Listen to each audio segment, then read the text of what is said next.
Olá, igreja. A graça e a paz do Senhor esteja com vocês. Estou muito feliz de poder estar aqui para mais um estudo bíblico. Nós estamos fazendo o nosso circuito bíblico. A gente está na semana 6, mas a gente vai estudar semana 5, tá bom? Gostaria de estudar com vocês Êxodo. Durante a semana passada, a gente esteve estudando todo o livro de Êxodo e a gente vai pegar um capítulo de Êxodo para poder estudar hoje, tá bom? Mas antes da gente ler, eu gostaria que você orasse comigo. Vamos orar? Senhor Jesus, muito obrigado, Pai, pela tua palavra que está aqui diante de nós. Obrigado porque a tua palavra ela é viva, ela é eficaz, ela penetra ao ponto de dividir a nossa alma, o nosso espírito, ela nos discerne, ela nos fala o que fazer. Então eu te glorifico, Pai. Eu te agradeço pela tua palavra. Eu peço que o Senhor venha nos instruir neste estudo, o Senhor venha nos ensinar e que o Senhor possa deixar o nosso coração ensinável e maleável a tua palavra, em nome do Senhor Jesus. Amém. Amém. Então vamos lá. A gente vai ler o capítulo 3 de Êxodo. A gente vai ler vários versículos, mas acompanhem comigo. Êxodo capítulo 3, a gente vai ler do versículo 1 ao versículo 14. Êxodo capítulo 3, do versículo 1 ao versículo 14. Vamos lá? Diz assim: Moisés pastoreava o rebanho de seu sogro Jetro, que era sacerdote de Midian. Um dia, levou o rebanho para o outro lado do deserto e chegou a Horebe, o monte de Deus. Ali o anjo do Senhor lhe apareceu numa chama de fogo que saía no meio de uma sarça. Moisés viu que, embora a sarça estivesse em chamas, não era consumida pelo fogo. Que impressionante, pensou, que a sarça não se queima. Vou ver isso de perto. O Senhor viu que ele se aproximava para observar, então do meio da sarça Deus o chamou. Moisés, Moisés, eis-me aqui, respondeu ele. Então disse Deus, não se aproxime, tire as sandálias dos seus pés, pois o lugar onde você está é terra santa. Disse ainda Deus, eu sou o Deus do seu pai, o Deus de Abraão, o Deus de Isaque, o Deus de Jacó. Então Moisés cobriu o rosto, pois teve medo de olhar para Deus. Disse o Senhor, de fato tenho visto a opressão sobre o meu povo no Egito. Tenho escutado o seu clamor por causa dos seus feitores, e sei o quanto eles estão sofrendo. Por isso desci para livrá-los das mãos dos egípcios e tirá-los daqui para uma terra boa e vasta, onde há leite e mel com fartura. A terra dos cananeus, dos hititas, dos amorreus, dos ferezeus, dos heveus e dos jebuseus. Pois agora o clamor dos israelitas chegou a mim, e tenho visto como os egípcios oprimem. Vá, pois, agora, eu envio a Faraó para tirar do Egito meu povo, os israelitas. Moisés, porém, respondeu a Deus, quem sou eu para me apresentar ao Faraó e tirar os israelitas do Egito? Deus afirmou, eu estarei com você. Esta é a prova de que eu sou quem te envia. Quando você tirar o povo do Egito, vocês prestarão culto a Deus neste monte. Moisés perguntou, quando eu chegar diante dos israelitas e lhes disser, o Deus dos antepassados me enviou a vocês, e eles me perguntarem qual é o nome dele, que lhes direi? Disse Deus a Moisés, eu sou o que sou. Isto é que você dirá aos israelitas. O eu sou me enviou a vocês. Amém?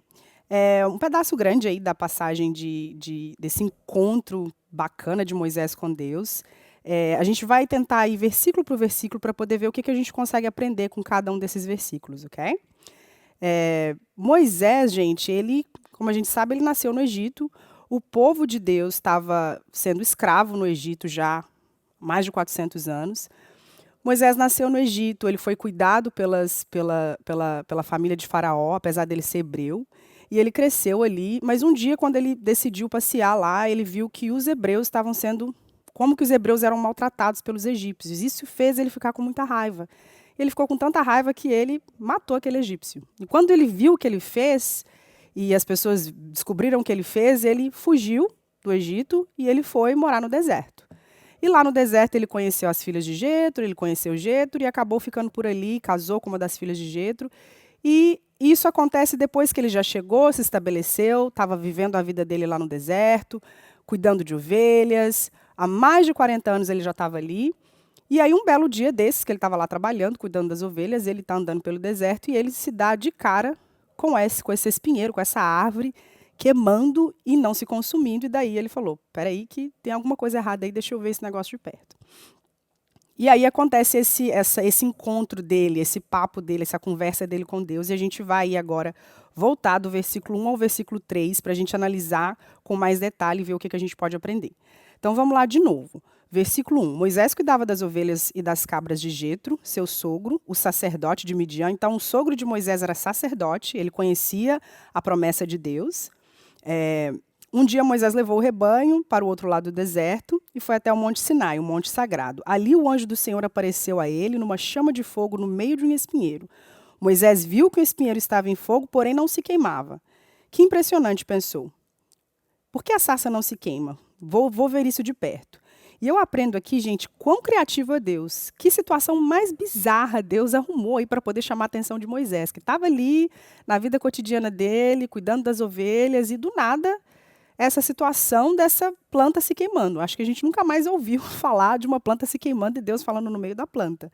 Né? E eu fico pensando quantas vezes o Senhor não nos traz situações diferentes, sonhos, coincidências. Eu tenho muita dificuldade de acreditar em coincidência, só para poder chamar nossa atenção e falar conosco. Às vezes a gente está aí nos afazeres, nos desertos da vida, distraído, e Deus ele traz situações estranhas às vezes, para poder chamar nossa atenção. Vamos continuar aí. Versículo 4. O que a gente aprende? Quando o Senhor Deus viu que Moisés estava chegando mais perto para ver melhor, ele o chamou do meio do espinheiro e disse: Moisés, Moisés. Estou aqui, respondeu Moisés. Você vai ver isso várias vezes na Bíblia, né? Deus repetindo o nome das pessoas. Você vai ver aí no Velho Testamento Deus falando Abraão, Abraão, Jacó, Jacó. Lá no Novo Testamento, Jesus faz a mesma coisa. Ele vira para Marta e fala, Marta, Marta. E essa repetição é uma coisa muito engraçada da comunicação de Deus, porque ao mesmo tempo que ele é aquele Deus criativo, que vem com umas situações, numa planta queimando, faz uma mula falar, ele tem um padrão de comunicação. E você vai ver isso repetindo, ele chamando o nosso nome. E às vezes ele chama o nosso nome 2 vezes, Débora, Débora. E isso aí é uma forma da gente entender e aprender um pouco mais de como Deus se comunica. Vamos mais aí, agora no versículo 5. Ele diz, então disse Deus, não se aproxime, tire a sandália dos pés, pois o lugar onde você está é terra santa. E aí a gente vai ver um pouco da santidade de Deus. Ele dá instruções bem específicas para Moisés. Para poder chegar aqui, Moisés, você precisa tirar a sua sandália.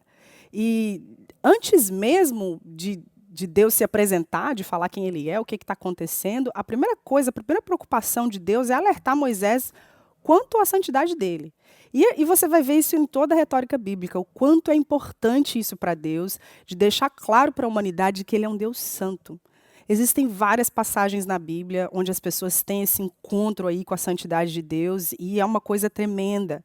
E ele sabe que é coisa séria, ele sabe que ele não pode deixar o homem chegar muito perto dessa santidade porque é perigoso. E a gente vai ver isso aí. Eu quero que a gente acompanhe outros versículos para poder lembrar aí como é que essa santidade de Deus é coisa séria, tá? Então vocês vão abrir comigo 2 Samuel, capítulo 6, a gente vai ler o versículo 6 e o versículo 7. Isso aí é um outro episódio da Bíblia onde as pessoas têm esse contato com a santidade pura de Deus e uma coisa acontece.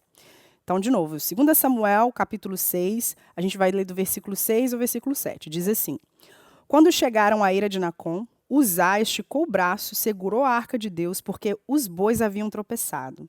A ira do Senhor acendeu-se contra Uzá, por causa do seu ato de irreverência. Por isso Deus o feriu. Ele morreu ali mesmo, ao lado da arca de Deus. Olha que coisa mais bizarra isso. A arca de Deus, como a gente sabe, era onde Deus se manifestava. E eles estavam transportando essa arca, que era onde a presença de Deus se manifestava, era o símbolo da presença de Deus para o povo de Israel. E no meio desse transporte aí, os bois tropeçaram e a arca ia cair no chão. E o que Uzá faz? Ele estava ali, naquela carruagem, ele estica a mão para poder pegar a arca, porque na cabeça de Uzá ele pensava, é melhor que eu a segure do que a arca de Deus cair no chão. Ou seja, as minhas mãos são melhores do que o chão. E nesse ato de reverência a Deus dele, ele morre. Olha que coisa séria, irmãos. Olha a preocupação de Deus de deixar claro, olha, eu sou um Deus santo. A pureza não pode chegar perto de mim. Outra passagem, Levíticos 10, 1. Desse encontro aí das pessoas com a santidade de Deus. Levíticos 10, 1 diz assim, Nadab e Abiú, filhos de Arão. Lembra que Arão era irmão de Moisés. Então, Nadab e Abiú eram sobrinhos de Moisés. Então, Nadab e Abiú, filhos de Arão, pegaram cada um seu incensário, dos quais acenderam fogo, acenderam incenso e trouxeram fogo profano perante o Senhor, sem que tivessem sido autorizados. Então saiu fogo da presença do Senhor e os consumiu. Morreram perante o Senhor. Moisés então disse a Arão: foi isto que o Senhor disse: aos que de mim se aproximam, santo me mostrarei.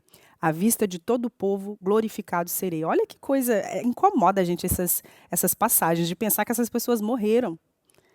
E esses rapazes, eles sabiam de todo o sistema de purificação, de toda a tradição que eles tinham, o costume que eles tinham de entrar no tabernáculo, de oferecer sacrifício.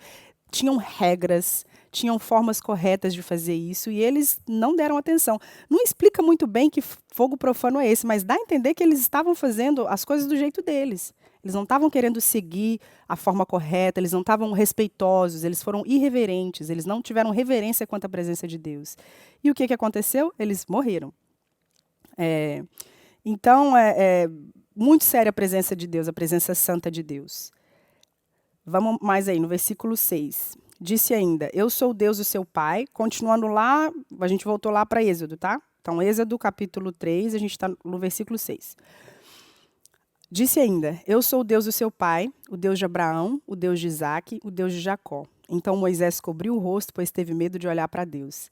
Então Deus, depois que ele alerta Moisés em relação à santidade dele, deu instruções específicas para Moisés: tira o sapato, né, a sandália é suja, você andou o deserto inteiro, aqui é puro.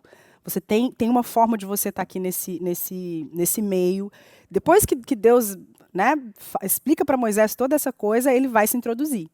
E aí o legal é que ele se introduz de uma forma pessoal para Moisés. Esses nomes aqui são nomes que são comuns a Moisés, são familiares. Então Deus não veio com uma coisa estranha, ele veio com uma fala familiar. Moisés, eu sou o Deus do seu pai. Olha para você ver, eu sou o Deus de Abraão, eu sou o Deus de Isaque, eu sou o Deus de Jacó. Então, quando Deus comunica com a gente, ele nos conhece, ele sabe de onde a gente vem. Então, a fala de Deus, ela não é uma fala estranha, ela é uma fala que se comunica. E aí, o que acontece com Moisés? Depois que Deus se identifica, depois que ele entende, né? Ah, esse aí é o Deus mesmo. Esse é o Deus dos meus antepassados. Esse foi o Deus da promessa lá de Abraão. Quando ele entende isso, ele entende que é Deus de verdade no meio daquele fogo, o que ele faz? O versículo diz: então Moisés cobriu o rosto, pois teve medo de olhar para Deus. Vocês lembram de alguma passagem na Bíblia que fala mais ou menos dessa situação? Da pessoa ali, diante da presença de Deus, e aquela vergonha, aquele medo, aquela consciência da sua impureza perante Deus. Eu quero ler com vocês Isaías 6, do versículo 1 ao versículo 5, que é uma passagem bem parecida também.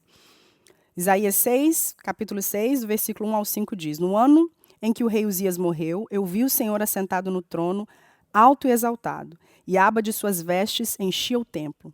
Acima dele estavam serafins, cada um deles tinha 6 asas, com 2 cobriam o rosto, com 2 cobriam os pés, e com 2 voavam. E proclamavam uns aos outros: Santo, Santo, Santo é o Senhor dos exércitos. A terra está cheia da sua glória. Ao som das suas vozes, o batente das portas tremeram e o templo ficou cheio de fumaça. Então gritei: ai de mim! Estou perdido, pois sou um homem de lábios impuros e vivo no meio de um povo de lábios impuros. E os meus olhos viram ao Rei, o Senhor dos exércitos. Olha que coisa, gente. Se for pensar o anjo, né? O anjo não tem pecado.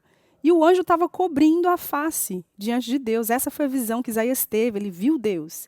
E a primeira coisa que bateu na cabeça de Isaías é: esse é santo e eu não sou. Eu não devia estar aqui. E engraçado que os arcanjos estão dizendo santo, santo, santo. Eles poderiam estar dizendo lindo, lindo, lindo, poderoso, poderoso, poderoso, porque o nosso Deus é tudo isso, mas o que eles estavam dizendo? Santo, santo, santo. Então a preocupação de Deus de mostrar a santidade. E toda vez que a gente tem contato com essa presença, essa santidade, a primeira coisa que precisa acontecer com a gente é essa consciência de quem nós somos, de que nós não somos o que Ele é, de que nós somos pecadores, que nós somos impuros, de que Ele é santo. E uma outra coisa que eu aprendo aqui é que existe uma diferença, né, da onipresença e da presença manifesta de Deus, porque a gente sabe que Deus está em todos os lugares, a gente cresceu aprendendo isso. Deus está aqui, Deus está lá em Gaza, no meio daquela guerra, Deus está lá no Nepal, junto com o pastor Pedro, Deus está em todos os lugares. Eu vi um vídeo muito engraçado uma vez da filha da Jack Hill Perry, uma pastora muito famosa americana, que ela estava explicando para a filha dela a questão de que Deus está em todos os lugares ao mesmo tempo. E é esse momento que a filha dela entende, ela começa a gravar um vídeo, e a menina começa a andar pela casa e apontar pelos móveis. Ah, então quer dizer que Deus está aqui sentado? E aí ela aponta para a irmã que está sentada no sofá, e Deus está ali do lado dela também. E aí ela começa a dizer oi para Deus em todos os lugares da sala ali, e o entendimento tão puro daquela criança e literal da presença de Deus foi lindo para mim. E me mostrou realmente, é isso, Deus está em todos os lugares. Mas existem uns momentos, irmãos, como esse aqui de Moisés, como esse aqui de Isaías, que a presença de Deus ela está manifesta, que você percebe algo diferente, que a sua contrição ela é diferente, a nossa reação é diferente. Isso é quando Deus ele resolve se manifestar. Então a gente aprende aí que a gente precisa não só ter a consciência da onipresença de Deus, mas a gente precisa buscar essa presença manifesta. Porque quando a gente busca mesmo, a gente tem essa experiência com a presença manifesta de Deus, ele nos mostra quem nós somos e quem ele é. Isso é maravilhoso. Vamos continuar então. A gente vai para o versículo 7 agora. Depois que Moisés cobriu o rosto, Deus continuou conversando com ele. Ele disse: Disse o Senhor, de fato tenho visto a opressão do meu povo no Egito. Tenho escutado o seu clamor por causa de seus feitores e sei que eles estão sofrendo. E mais uma vez, Deus vem com essa linguagem comunicável. Ele fala coisas que fazem sentido na cabeça de Moisés. Moisés passou por aquele, lembra do momento que ele viu um hebreu sendo maltratado? A revolta no coração dele foi tão grande, porque ele via que aquilo não estava certo, e ele acabou matando aquela pessoa.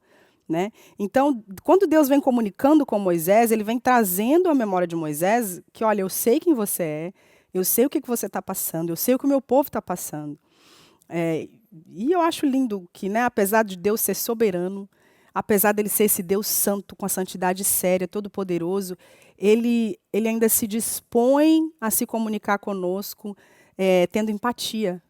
Deus ele é empático quando ele conversa com a gente, quando ele fala conosco através da palavra dele, quando ele fala aos nossos ouvidos. Ele é empático, isso é maravilhoso.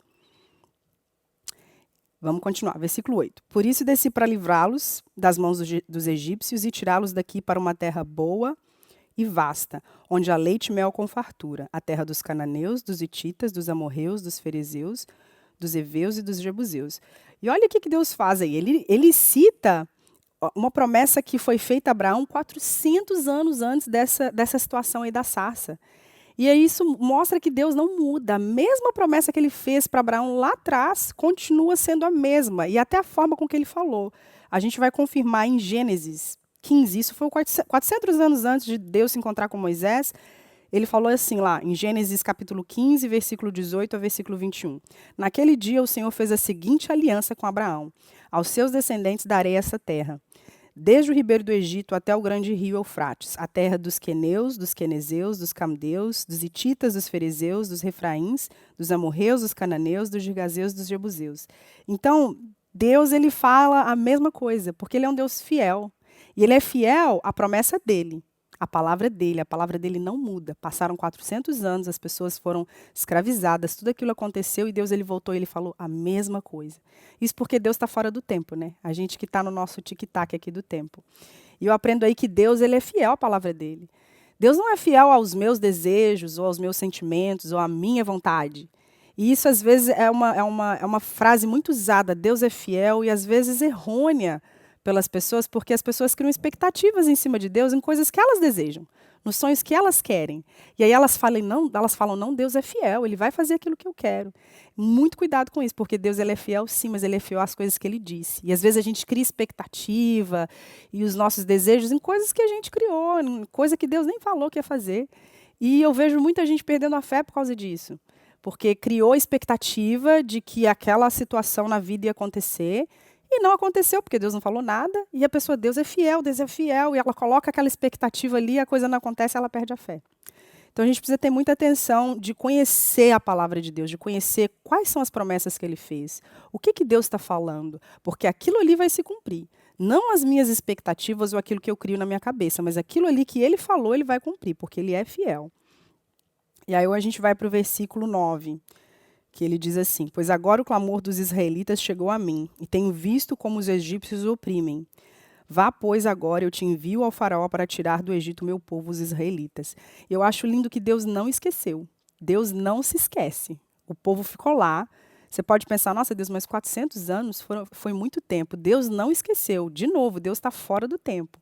Um dia desses eu parei para pensar e eu fiquei conjecturando na minha cabeça. Eu pensei, imagina se Deus se esquecesse da gente, hein?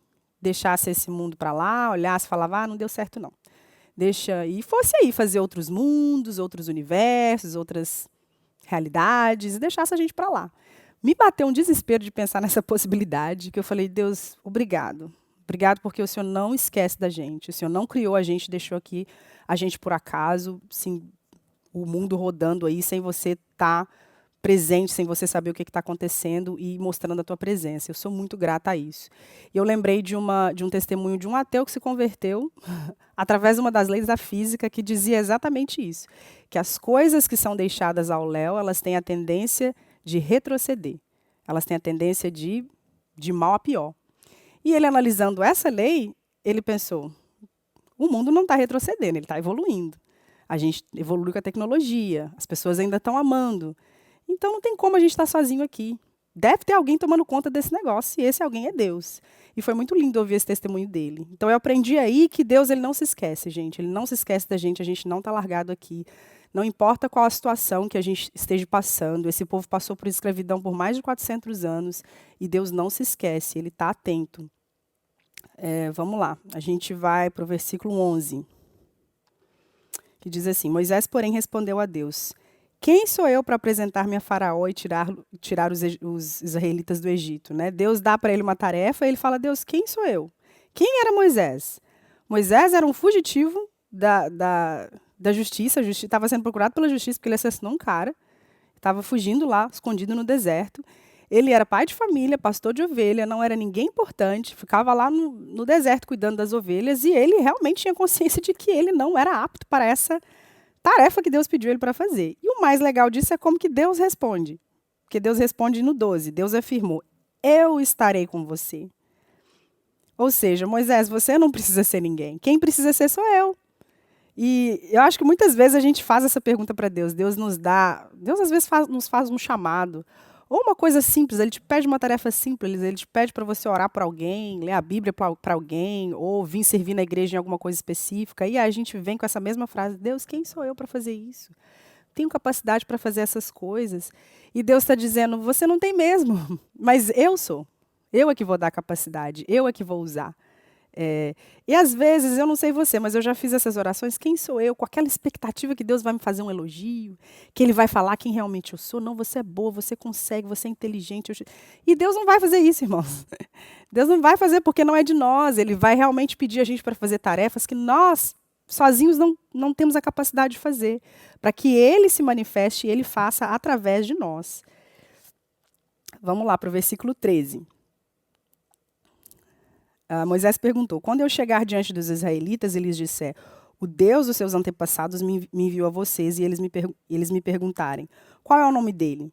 Que lhes direi? Eu acho legal de Moisés fazendo pergunta para Deus aí, né? Quem é você? Qual é o seu nome? A curiosidade dele de falar, me instrui, eu quero saber quem você é. E quantas vezes a gente não se coloca diante de Deus com perguntas que só tem a ver com a gente? E é lindo o fato dele querer saber sobre Deus. Será que a gente se coloca nesse momento de oração e perguntar a Deus o que está no seu coração? O que você pensa? Moisés perguntou para Deus o nome dele, gente. E adivinha o que Deus fez? Ele respondeu. Eu falo isso direto com os adolescentes. Se você fizer pergunta para Deus, cuidado, porque ele vai responder. E aí no versículo 14 ele responde. Disse Deus a Moisés, eu sou o que sou. Isto é que você dirá aos israelitas. O eu sou me enviou a vocês. Olha que lindo isso. Deus respondeu a pergunta de Moisés, ele falou o nome dele. Ele falou, eu sou o que sou. E talvez esse aqui é o clímax, né, do diálogo de Deus com Moisés. Falaram, conversaram, Deus se introduziu, e aqui é o clímax de Deus se revelando ali para Moisés. E talvez, eu não sei, talvez na cabeça de Moisés não fez muito sentido esse eu sou. Eu sou, tá bom, eu sou, me enviou a vocês. Pode ser que ele tenha entendido. Mas hoje, nós, depois de termos a revelação de Cristo, de saber que Cristo é a revelação plena de Deus, isso é muito rico, essa resposta é muito rica, porque tudo que nós não somos, Deus é. Olha como que é lindo isso, olha o sentido disso. Tudo que a gente não é, Ele é. Tá aí o sentido do nome, e eu sou. Então Jesus, ele vem trazendo essa completude da revelação do grande eu sou. Porque lá no Novo Testamento a gente vai entender que se você está sem luz, meu irmão, se não tem luz, está na escuridão, não consigo ver, Jesus ele vira para você e ele diz, eu sou a luz do mundo. Você precisa só que eu seja a luz para você. E as pessoas estão desconectadas, no Novo Testamento, as pessoas estão desconectadas, elas não sabem de onde elas pertencem. Se você não sabe de onde você pertence, Jesus ele vem e diz, eu sou a videira verdadeira. Eu sou a videira que te conecta ao Pai. A conexão vem de mim. E para as pessoas que estão com fome, fome física, fome espiritual, e às vezes você está com tanta fome que você se enche de informação no Instagram, que você se enche de série na televisão, que você se enche de comida, e você vai se enchendo, e vai se enchendo dessas coisas, e você nunca está satisfeito, porque você está com fome, e Jesus fala, eu sou o pão da vida. Só esse pão que vai poder satisfazer essa fome que você tem. Tinha uma mulher lá que estava com sede, ela estava com sede de ver quem era o Messias. Esse encontro que Jesus teve com essa mulher, e Jesus virou para ela e falou, eu sou a água da vida, bebe de mim, porque aí você nunca mais vai ter sede. E para as pessoas que estão chorando pelos mortos, ou têm medo da morte, Jesus ele vai dizer, eu sou a ressurreição e a vida, você não precisa ter medo da morte mais, porque em mim você tem vida. As que estão perdidas, que não sabem para onde ir, não sabem que decisão tomar, esse mundo confuso hoje, é difícil tomar decisão, Jesus vem e fala, eu sou o caminho, eu sou a verdade, eu sou a vida. E para quem que não se sente cuidado, para você que não se sente cuidado, não sabe aonde está, não sabe para onde ir, não sabe que decisão tomar, Jesus diz, eu sou o bom pastor. Olha que lindo isso, ele não somente é o pastor, mas ele é bom. E a gente pode confiar que ele é o pastor que vai cuidar e que vai nos guiar. Aí são 7 eu sou de Jesus. 7 é o número da perfeição. Isso mostra o quanto nosso Deus é perfeito. Então nós não precisamos, a gente não precisa fazer mais essa pergunta, quem sou eu? Porque a gente já sabe que quem precisa ser é Deus. Então, irmão, deixe Jesus ser em você aquilo que você não é. Porque tudo que nós não somos, Ele é em nós. Amém? Que Deus abençoe vocês. Até a próxima. Tchau, tchau.